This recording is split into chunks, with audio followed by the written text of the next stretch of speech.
Oke, tapi sebelumnya gue mau berterima kasih kepada Ayen yang telah nyawer 25.000. Thank you ya. Semoga ente makin sukses dan lancar rezekinya, bro.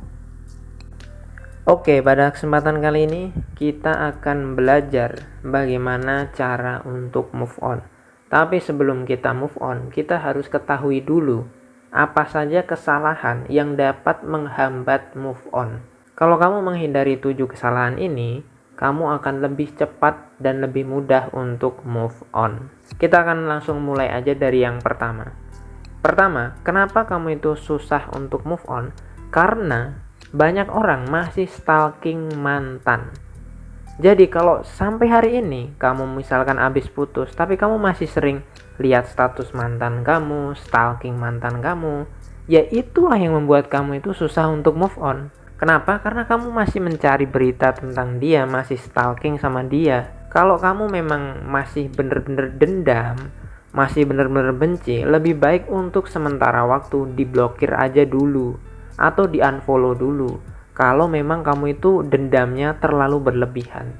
Karena kenapa? Setiap kali nanti muncul berita tentang mantan, kamu tiba-tiba emosional. Daripada kamu capek mengeluarkan emosi kamu, lebih baik blokir aja untuk sementara waktu. Nunggu kamu itu benar-benar pulih, baru kamu itu buka blokirannya. Yang kedua, banyak orang susah move on karena masih menyimpan foto dan kenangan tentang mantan. Mungkin foto kalian selfie berdua atau mungkin barang-barang tentang mantan. Nah, kalau kamu dendamnya terlalu tinggi, kamu terlalu benci sama mantan kamu, ya lebih baik coba kamu singkirkan dulu kenangan-kenangan tentang mantan. Foto-fotonya coba kamu masukin ke dalam satu folder, terus disembunyikan dulu. Kenangan-kenangan mungkin bajunya, hadiah-hadiahnya coba disingkirkan dulu biar kamu itu stabil dulu gitu. Karena memang ada beberapa orang yang ketika ngelihat foto-foto mantan atau barang-barang mantan, dia tiba-tiba temperamental, tiba-tiba dia emosi. Yang ketiga adalah kamu terlalu banyak mendengarkan lagu galau. Jadi seperti yang kita tahu, lagu patah hati, lagu tentang cinta, lagu tentang galau itu banyak sekali di dunia ini, di Indonesia maupun di luar negeri itu banyak banget. Kalau kamu terlalu sering mendengarkan lagu-lagu galau, ya mental kamu pasti akan jatuh. Itu sudah pasti. Jadi kalau kamu sedang berada di titik terendah, kamu lagi patah hati, kamu pengen move on, jangan pernah dengerin lagu galau. Kalau mau dengerin lagu yang bikin kamu itu semangat. Indonesia ini bisa lepas dari penjajahan karena dulu lagunya itu lagu-lagu kemerdekaan. Lagu-lagu yang memicu semangat, bukan lagu-lagu galau. Kalau kamu pengen merdeka, ya kamu harus nyari lagu-lagu yang bikin kamu semangat. Bukan tenggelam dalam rasa galau. Kamu patah hati, malah dengerin lagu-lagu galau. Ya susah buat bangkit, bro. Kalau kamu pengen move on, hindari lagu-lagu galau, titik. Alasan yang keempat kenapa orang itu susah move on, karena dia nggak mau cerita atau dia nggak mau curhat. Seperti yang kita tahu, curhat itu penting, bro. Tapi kalau kamu mau curhat, curhatlah kepada orang yang tepat. Kenapa seperti itu? Karena curhat itu ibarat kata dia adalah katarsis. Katarsis itu adalah sebuah cara untuk meluapkan atau mengalirkan emosi negatif yang ada di dalam diri kamu. Saat ini kamu sedang patah hati. Jadi kamu tuh mempunyai emosi dendam, rasa benci, rasa kecewa. Itu harus kamu alirkan. Jangan kamu pendam di dalam diri kamu sendiri. Nah, salah satu caranya untuk mengeluarkan emosi yaitu dengan curhat. Kamu bisa curhat kepada teman kamu yang tepat. Jangan curhat ke sembarangan orang. Alasan yang kelima kenapa kamu susah untuk move on adalah karena kamu terlalu banyak menyalahkan diri kamu sendiri atau orang lain. Jadi apapun masalah kamu, ketika kamu putus, jangan pernah menyalahkan diri kamu sendiri atau menyalahkan orang lain gitu.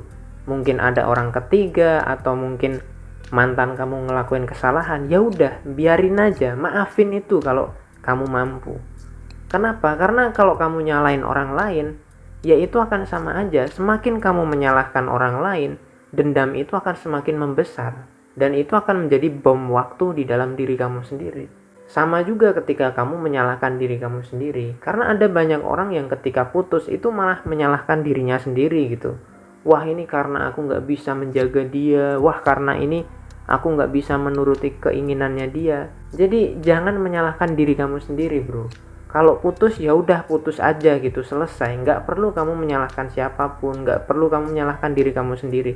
Karena ketika putus ya udah semuanya selesai. Alasan yang keenam kenapa kamu susah move on adalah karena kamu itu terlalu sering melukai diri kamu sendiri. Jadi kamu itu nggak fokus untuk berubah, nggak fokus untuk menatap masa depan, tapi kamu malah fokus untuk melukai diri kamu sendiri. Coba, ada berapa banyak pria-pria di luar sana yang ketika putus tiba-tiba mabok, tiba-tiba beli rokok, tiba-tiba memasukkan zat-zat yang berbahaya ke dalam tubuhnya sendiri. Kenapa? Karena dia fokusnya bukan move on, tapi fokusnya malah menyesali dirinya sendiri. Kenapa orang-orang ini suka melakukan hal seperti ini? Karena dia minta dinotis, dia minta perhatian. Kalau kamu melukai diri kamu sendiri, orang itu akan ilfil sama kamu. Kamu pengen diperhatikan, tapi yang kamu lakukan itu merusak diri kamu sendiri. Orang akan benci sama kamu, bukan bersimpati sama kamu. Kalau kamu itu merusak diri kamu sendiri, bro. Jadi, jangan merusak diri kamu sendiri. Tapi fokuslah untuk melangkah, fokuslah untuk memperbaiki diri kamu, fokus untuk ke cewek yang selanjutnya. Jangan fokus untuk melukai diri kamu sendiri atau tenggelam dalam patah hati kamu. Kesalahan yang ketujuh yang membuat kamu tidak bisa move on adalah karena kamu itu tidak mau belajar menerima kenyataan dan juga belajar memaafkan. Banyak orang yang tidak bisa menerima kenyataan bahwa dirinya itu patah hati, sehingga dia itu istilahnya menolak untuk percaya pada kenyataan. Padahal faktanya ya memang kamu itu patah hati, faktanya kamu itu diputusin sama mantan kamu. Ya udah, kamu terima aja kenyataan itu. Semakin kamu menolak kenyataan itu akan semakin sakit, bro. Jadi kalau kamu putus ya udah diterima aja. Cobalah untuk belajar menerima kenyataan, cobalah untuk belajar memaafkan. Memang sulit memaafkan seseorang. Gue juga dulu seperti itu. Dulu gue butuh 1-3 bulan untuk melupakan mantan gue. Tapi ketika hidup terus berjalan, terus banyak pengalaman, akhirnya ketika gue ditolak cewek, putus sama cewek, itu ya udah biasa aja gitu. Kenapa? Karena ya gue fokusnya ke masa depan, gue bukan fokus ke masa lalu. Ketika gue putus ya udah gue akan mempersiapkan diri untuk cewek yang selanjutnya, sesimpel itu. Kenapa? Karena gue cinta sama diri gue sendiri. Kenapa banyak orang bisa cepat untuk move on? Ya karena dia cinta sama dirinya sendiri. Dia tidak mau membiarkan dirinya itu sakit hati selamanya. Kalau kamu masih tetap fokus untuk sakit hati karena diputusin mantan, ya kamu gak akan maju-maju. Ketika kamu terlalu banyak memendam dendam, benci, rasa amarah pada mantan kamu, sebenarnya kamu sedang menyakiti diri kamu sendiri. Video selanjutnya kita juga akan membahas tentang move on karena ini belum selesai. Semoga bermanfaat dan semangat bro.